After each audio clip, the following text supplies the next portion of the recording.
So global AI summit in Hyderabad, and Hyderabad pitching itself as AI capital for not just the country but for the world. I have with me Mr. Jayesh Ranjan. Uh, what are you doing here? You brought people from across the world, stakeholders. What is this going to convert into to pitch Hyderabad as that AI capital? See, there are two fundamental assumptions. One is that to position ourselves as the AI capital of India, at least for sure, and possibly of the world as well. First of all, we need to understand what is the global work which is happening in AI, who is focusing on what kind of trends that are emerging, what are the large companies doing, what are the startups doing, which way is the VC money flowing, what are the universities doing. So one was to offer this invite to everyone, all these stakeholders, to tell us what is happening and what is worth replicating in Telangana. And the second is that, of course, with our own understanding and with our own research, we have prepared an AI roadmap. What we will do over the next, let us say, 4 years or so by 2027 to be really called an AI powered government and take the feedback of all these domain experts, whether this is the right priorities for us to follow or should we do something else. So these are the two thoughts behind hosting this conference. And uh, the first half of day one has got over. The feedback is overwhelming. I mean, the speakers who have come in the opening ceremony, we presented glimpses of what the AI roadmap will be like, and they were really appreciating that some of the activities that we have taken upon ourselves is truly phenomenal. They have never seen anything of that kind before, and many of them have also guided us on what kind of foundational R&D we need to promote so that more and more talent comes to Hyderabad. Because if you are in a position to invite the world to come here, talent will be the key differentiator. If talent is missing, all these will sound hollow. So how do we invest in building that talent? What kind of talent is required? And people don't really appreciate this. On the one hand, you require very high end talent, PhDs and super smart kind of people. But on the other hand, you also require basic workers, so to say. Like a factory, you have workers. You also require AI workers who will do your data annotation, who will do your data cleansing, and who will help people use that data for training their machines, etc. So, what can the government do to promote that? That is something which not many have really invested in.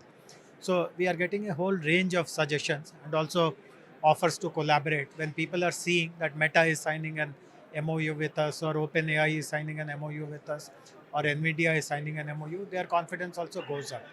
And You actually spoke about six priorities, among which is some of these that you mentioned. List for us what you are thinking will be the priorities of the government when we are talking about AICT. Obviously, the applications are going to be tremendous. see, the very fundamental thing which our chief minister has told us, see, the chief minister himself acknowledges everywhere that he is not very clued in about technology. So, if you tell him that this is a large language model and then this is the way algorithms are developed, he will draw a blank because that is not how he has been trained. But he understands the potential of technology. So, at every moment, whenever we sit with him, there are some reviews. He asks us to find solutions to the problems which people have been facing for maybe decades altogether or generations altogether. So his interest is more about impact. What kind of impact is being created? And today, if you notice, the way we have structured our AI roadmap eventually will lead to at least a million plus people in the very first year receive all kinds of AI powered services. See, large number of people in our state, as is true of many other states in our country, depend upon agriculture for their livelihoods. But we also know, if you study, for example, which are the main crops that are grown in Telangana, what are the processes in growing those crops, you will see so many inefficiencies. And normally we use the term farmer as if it is a homogeneous group. But again, there are different kinds of farmers. There are small farmers, marginal farmers, and farmers who are really cropping only for subsistence purposes. So the challenges they face are very, very unique. Even how to procure the seeds for their next sowing season is a challenge for them. So how can AI help? And these are the people who typically get into the trap of what are called fake seeds or duplicate seeds. They lose all their lifetime savings and So, things as a like that. political leader, obviously, is looking for people and impact there, whatever, and technology you think can be brought in for even something like that. Yeah, AI using agriculture for even tackling the age-old problems of challenges that are there in the field of agriculture. Absolutely. So agriculture is one area where we really want to focus big time and show quick results, which also gives confidence that the track that we are following is worth pursuing and worth supporting. Because eventually, when Chief Minister gives 200 acres of land to us for AI City, there is so much of funding support we are getting to run programs, to provide subsidies, etc. There has to be some justification for all that, and we have to justify by start showing results as quickly as possible. So agriculture is one big ticket arena that we have identified, but we will be rapidly at the same time implementing solutions which are relevant for education, which are relevant for healthcare, which are relevant for livelihoods, for skilling, for mobility, for climate. I mean, literally there is no sphere of existence which has not been disrupted by AI. And one other good thing is the mood that I'm seeing here, that see for the last so many, see I've been working in the technology space for more than a decade now. What I had noticed was that the large companies were seeding space. I mean, they were doing good things, but young entrepreneurs, young innovators really were filling that vacuum, and they were really in your face, they were everywhere. But what I noticed is that a very strong re-emergence of the big tech. They are very keen to provide AI powered solutions, but it doesn't mean that startups are not there in the picture at all. Startups are also thriving. Coincidentally, we are in this area where so many startups have set up their booths, etc. And it's all very fascinating to see how the big tech, the small entrepreneur, academic institutions, national government, state government. Today, we signed partnership agreements with two national government agencies, which is again a very kind of a very impressive thing to do, because government of India, to move the needle there is not very easy. But two of their agencies to come to this summit and announce that they are going to work with Telangana government, in my opinion, is a very big, initially kind of a very significant step. So you spoke about two government institutions, central government institutions, plus so many of those Meta, Nvidia, all those big brand names that we're talking about. For Telangana, how does this pitch itself? I'm saying for the youth here, or are you also inviting talent from elsewhere? Because this will become such a hub, innovation hub. See, the message for youth is very clear. First, familiarize yourself with all the latest which is happening in AI. As you know, Gen AI is now the more advanced version, much more advancement of knowledge is happening there. Today, there are so many online skilling programs. The government itself, today, you must have heard the skilling partnerships that we have announced. Those are also catering to large numbers, 100,000 people by one company, another 100,000 women by another skilling partner. So All the training will be happening at the AICT.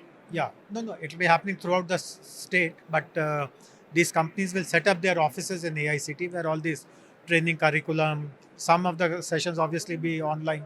So delivery of those online sessions, monitoring of the delivery of those sessions, having an oversight, etc. All this will happen from there. But the actual delivery will happen in districts, in colleges, in mandal. So first of all, the youth should really make use of this opportunity, because I don't think there are too many states where this kind of opportunity, and literally at free of cost. You don't really have to pay for most of the courses.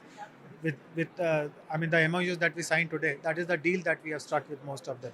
Most of them are offering these courses at a highly discounted prices, or in some cases absolutely free of cost. The second thing is that with that knowledge of AI, how do you train a model, how do you use open source material like chat GPT and all, many of their APIs are open source. So how do you make use of all these tools which are easily available now to create some products which can be of relevance to people at large? And if it is relevant to the government, then we guarantee, in fact it is a part of our startup policy which was introduced way back in 2015, that if you have created a solution which is of relevance to the government, I guarantee that I will procure it from you. So from all aspects, we seem to be stealing a march over everyone. And the message So if is not. 20 years ago it was IT that we are talking about, now it is really AI that's going to drive the future. And as I said, you will start seeing results very soon. So it's not something which is in the air. It is still at a conceptual stage. We still need to kind of drum support to get AI adopted in different government departments or even private enterprises. It is happening at a pace. If we don't really keep pace with it, we will be left behind. And obviously, the message from our chief minister and IT minister is that we certainly should never be left behind. In fact, we should be driving that movement in our country. Thank you so much.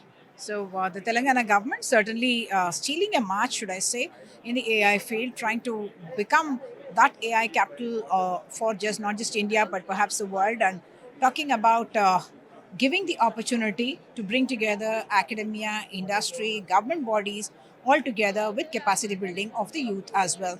So, Hyderabad hosting an artificial intelligence summit that's global in nature and pitching itself as an AI city, not just for the country, but for the world. I have with me State Minister for IT, Mr. Sridhar Babu, and also Mr. Sunil Gupta, co founder and CEO of YOTA. Thank you so much both for joining us.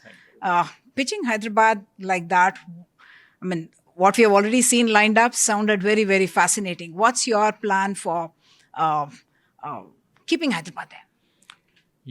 Today's event is witnessing who's who of AI here in Hyderabad.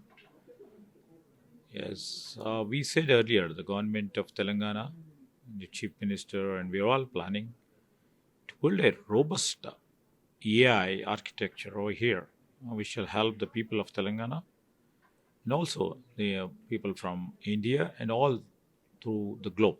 This basically the intention and the objective of this summit is to sensitize, educate, and to bring awareness, primarily among people, and also try to embrace the AI into governance, and also sees that all verticals, including one, if you take the governance as a vertical and our industry, the services and everything coming together, it is inevitable that AI is going to come into their lives, into their systems. So we just thought we would like to make us sensitized. In fact, Make- you have announced a skill university, and capacity building in AI is one of the most important areas, isn't it? Initially, that was our intention primarily to make everybody train on AI and high end technologies or cutting edge technologies, especially on disruptive technologies. Then we framed the idea of bringing this AI special school, and then it went on like, we have to do the skilling in high end technologies. And we thought of putting one more digital university, but now we are trying to fuse this both digital and also skill university, and also sees that the next levels of skilling also takes place. So the skilling university is all comprehensive. That includes AI, basically because the largest manpower employed in terms of technology field, the engineers, the best brains are right now sitting on GCSs who are working in a different stream. So they have to get, educated. They have to get reskilled and upskilled in terms of AI if they want to choose the line of AI. So that's the real reason we just thought, and many people are showing keen interest to come and put their offices, put their R&D institutions. For example, Mr. Sunil Gupta, when we toyed this idea from the Yoto, he has come and is planning to keep the highest ever hyperscalers here. Mr. Sunil, tell us what this kind of a summit means for you, and you have come forward to partner with the Telangana government. What is YOTA going to be doing? So first of all, congratulations to Minister Sir for organizing such a great global level summit. And I would say organizing and getting every single stakeholder of the AI ecosystem, whether it is skilling, whether it is startups, whether it is research, education, industry, academia, government, everybody is here. So with that shows the level of seriousness and preparedness on behalf of state government. And obviously that shows the intent and seriousness. And sir actually told me that today you are signing the MOU, but right day after tomorrow, it's an auspicious day. We had to actually, get working to build the factory. So what we are doing is, if India has to build its own AI models and applications using our own index data sets for our own use cases, we cannot build our models and applications on the AI GPU clouds which are outside India. We have to do it in India because it is very secure and sovereign. So what we are doing with the help of the government, they are actually allocating a large piece of land to us in their AI city. They are giving us many other benefits to make sure that we grounds up will make a very specialized data center. We can call it AI factory, which will be specialized for hosting this high powered GPUs. And we are bringing GPUs, like I can just give you an idea, 25,000, the most modern GPUs is equal to, I would say, one of the topmost capacities even on a world scale. When we have this capacity, which we will try to do on a very fast track model, possibly in 18 to 20 months, we'll make it live, and at least the first phase, we will have the entire AI ecosystem in India. Startups from Telangana and from rest of India, education institutions, research institutions, government bodies, they all will be able to use this compute capacity, and they will be able to build AI models and applications for Indian use cases. And that is going to be great. And I would say, why only for India? India always have been a IT services and software exporter, for last 3 decades. So ultimately AI is also tech and maths. And Indians have been always good at that. So we will not only be making AI in India for India, but we'll also be making Indian AI for the world also. And that is the purpose of this AI factory. So this field was actually, this was something waiting to happen, and Hyderabad, in a sense, Telangana government has seized the opportunity. Absolutely. I mean, and we can see that, and it's not like now, it is for last few years. We have seen Telangana emerging. We have seen Hyderabad emerging as the destination of tech, in the Indian scene. And so when we actually got, this idea that, Telangana government is actually looking forward to now making Hyderabad as the AI destination for India and for the world, I think for us it was like a foregone conclusion that we have to be part of that. If we are trying to do something for this ecosystem, Telangana has to be our destination. And I think stars meshed and we are here. Okay. Final word to you. Future city you spoke about, that's what you're building actually. Yes, that's the future. And, Chief Minister in his inaugural address was mentioning about it. And this will be the technology capital. That is the future city. Thank you so much. So Hyderabad certainly pitching itself well, and as Mr. Sunil was mentioning, talking about bringing in all the stakeholders in order to be able to build a foundation for that. In Hyderabad, with camera person Nagraju, Sudhir, NDTV.